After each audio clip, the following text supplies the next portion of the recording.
Could I please have your full name? My name is Minseo Kang. So Minseo Kang. Okay, nice to meet you, Minso. Nice to meet you. Okay, let's start off with flowers. Do you like flowers? Flowers, so like the plants, right? Yeah. Yeah, I kind of like to see the flowers. I like to buy the flowers, but actually I don't know the name. I just like the appearance and the vibe, the mood. When I get the flower from my boyfriend or my friends, I would be pleasant, but like I just don't know the exact name, so I'm not really interested, but I just like to see. Yeah. I'm not an expert either. Yeah. Do you know anyone else who loves flowers?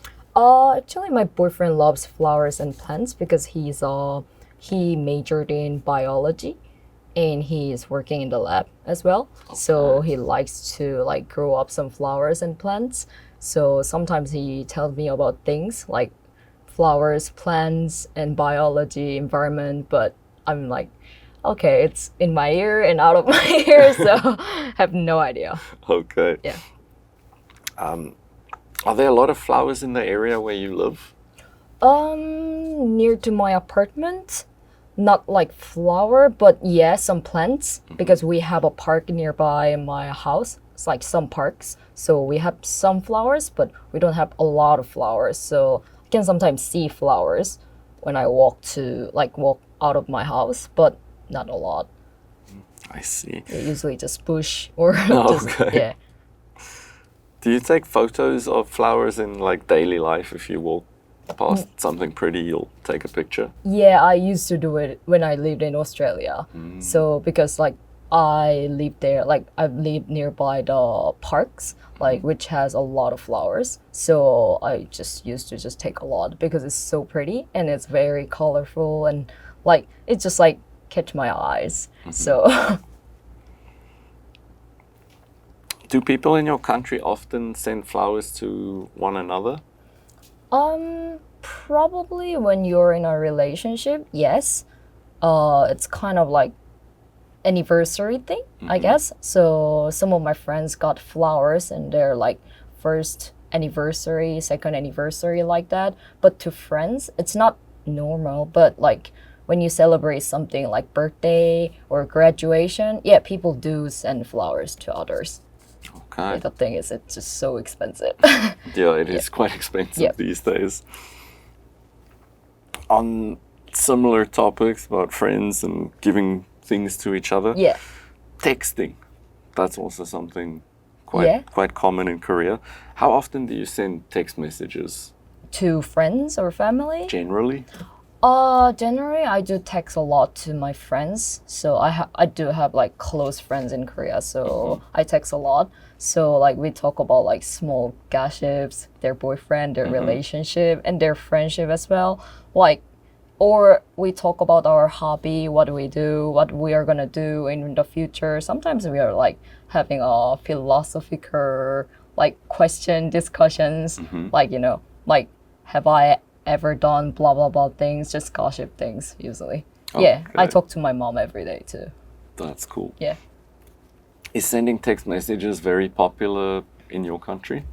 So in Korea, I think it's quite popular, especially in relationship. Like people do text a lot. They think they're supposed to text a lot. I think, like not everyone. I'm not generalizing, but my friends like they love texting their boyfriends. So like, especially in relationship, they're like supposed to text a lot, like talk to the other a lot. Okay. Yeah. Do you send more messages now, or did you send more messages when you were younger? Actually, I do text a lot now because it's hard to meet friends every day. I'm busy and like I'm busy doing my things, so it's just hard to catch up to like actually meet in person. So I just text instead. It's easy, so it's more like accessible. It's not like I don't have to like pay for dinner or pay for like lunch. I don't have to go out to meet them, so it's just easy. It's free. Okay. Yeah. That's cool. Let's move on to part 2. So, Your question here is describe a city that you have been to and would like to visit again. I'll give you a minute to take some notes. Yep. You may start when you're ready. Yeah, I went to Sicily in July 2023. So it was a summer, like 2 years ago, I think. I just traveled. I visited for a week, like Sicily Island, because I wanted to like see how it's like. Because my friends said, "Oh, it's like Jeju Island," and some of them just recommended. So yeah, why not? I want to try it. So, and I was there. I just like traveled like 3 cities, I think, and what I did was like dip my leg into the water and ate some great food, like Sicilian food. So it's mostly like seafood and pasta, of course, and pizza like that. I ate it. I ate dessert as well. And I saw a lot of cats on the street as well. Stray cat. I love cats. So like, oh, that's cute. And also like it was very astonishing and it's very like picture. Like whenever I imagine Italy, like I think of like some kind of picture, like beautiful beach and beautiful sea, like, you know, like blue and very clear sea and white buildings. It's literally like that. So that's why I think like, oh, that's like my dream. That's so pretty. So that's why I think I really, really like it. And I would like to visit again. And also like, I like the vibe. It's very chill because it has less travelers than Rome or like a popular city. So it's less travelers and it's just good to hang out with locals and yeah, just see like eat great food, not like tourist food. Yeah. And it is also cheaper than tourist places. Okay. Let's call it there. So, first question I'm going to ask you, what's the difference between the city and the countryside? City and countryside? Like what differences would you think of? City is more crowded and dense. I don't like it. It's more crowded and it has more facility. Of course, it's more convenient. It's more accessible, but it's not affordable. I like the city, but I just don't like, you know, a lot of people gathering and like I need to go on the busy train. So I think it's kind of the image of city in my brain. But countryside, it's very like calm, relaxed. It's cheap, but it has nothing to do, to be honest. Yeah.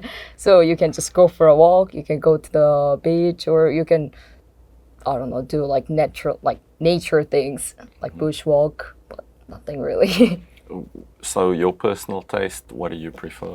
If I can afford, I want to live in the city, like near to the city, not in the city, but near to the city, like suburb. But countryside should be fine if I can drive, but I cannot drive right now, so it's just hard to go somewhere. But inconvenient. Inconvenient, so. I see. Yeah. Some people say that large cities are suitable for old people. Do you think that's correct? So sorry? Do you think large cities are suitable for older people? Do you think that's correct or incorrect? So like elderly people? Let me think. People in the city. Yeah, probably, because they can go to the hospital when they are sick. That's easy. If they live in countryside, it's just hard to get to hospital. They need to drive like for a few hours. So what if it's emergency? Because older people, elderly people especially, they can get sick like easily or like more often than us. So I think it's good to live in the city. Also, they can hang out with like people more often. They can socialize. I think it's very important for older people to like keep themselves busy and keep themselves socializing with others. So yeah, I think it's good. Okay. Do you think it's possible that all of the population would move to cities in the future, perhaps? So like, do you mean in Korea or in another country? Let's take Korea as an example. So everyone just moves to Seoul? Or everybody's going to move to either Seoul or Busan or Incheon, any city? Yeah, the big cities.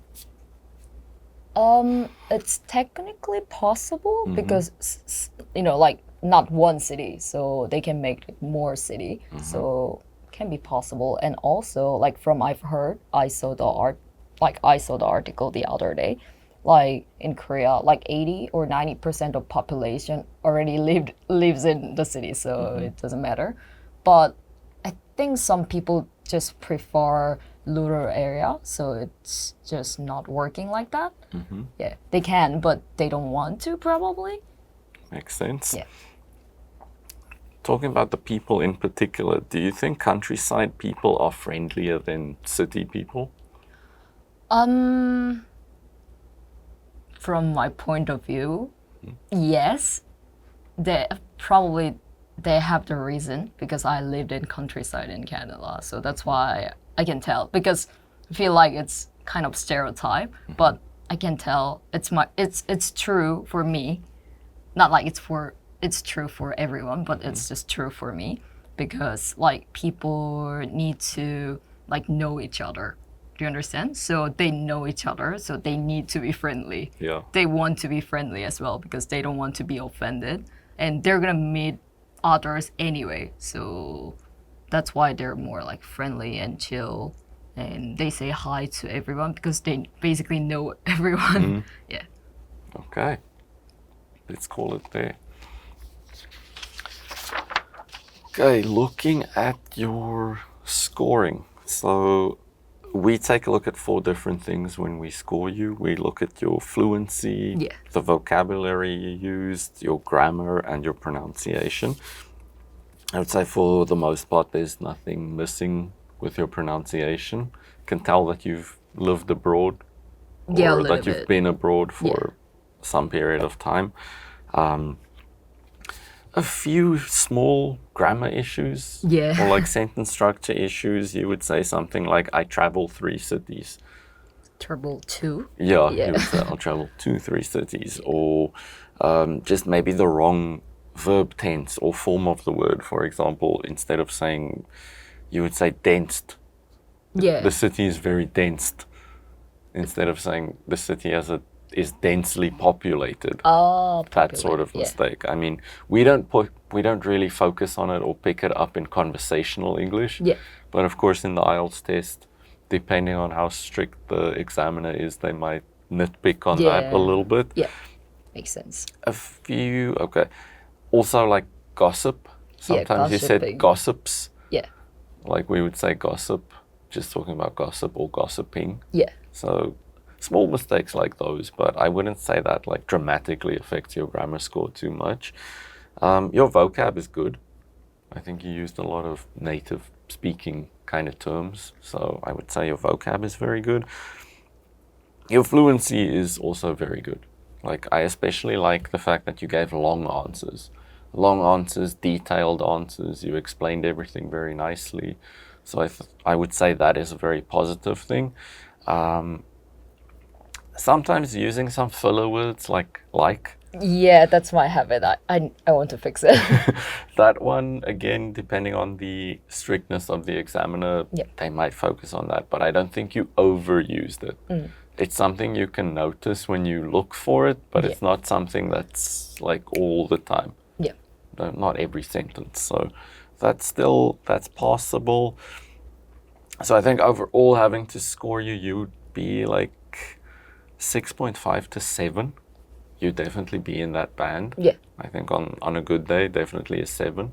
I think you're very comfortable speaking English. Yeah. You're very fluent. You're not pausing. You're not stuttering or taking too much time. Yeah. So I think there's not a lot of advice I can give you to improve. I think you're pretty comfortable. I think if you really wanted to get a higher score, since you're at a 7 now, to get like an even higher score, it would be literally working on small things like grammar mistakes and such. Should I talk slowly? I feel like I'm sometimes like talking so fast when I'm like into the topics. I think it's sort of positive and negative. On the one hand, if you're talking quickly and you're excited, that shows you're very comfortable. Yeah. And that shows you're very capable of expressing yourself well. Yeah. But for some people, if they talk too quickly, they confuse themselves. So it depends on how you're comfortable with it. Yeah. Like if you get excited and you talk quickly, but we can follow what you're saying, that's cool. Yeah. But for some people, they talk too quickly and they forget what they talk about. So to them, I would say, like, slow it down a little bit. That way you can just keep track of what you're saying. Yeah. But yeah, for you to improve, you'd have to focus on like the very small things like grammar. And probably better vocab. A little bit of improvement because I on use the vocab. very like conversational topics, like, or like sometimes I use slangs. I want to like use more like formal. Like, your fancy academic words. Yeah, academic words. Yeah, that would get you into like the 8. Yeah. That 8 sort of band. But I would say anything over a 7.5, you're like very much in native speaker territory there. So I think getting a 7 score, it's pretty good. So yeah, any questions from your side? No, I think it's fine. Okay. Yeah, thank you. Thank you so much, Minso. Thank you.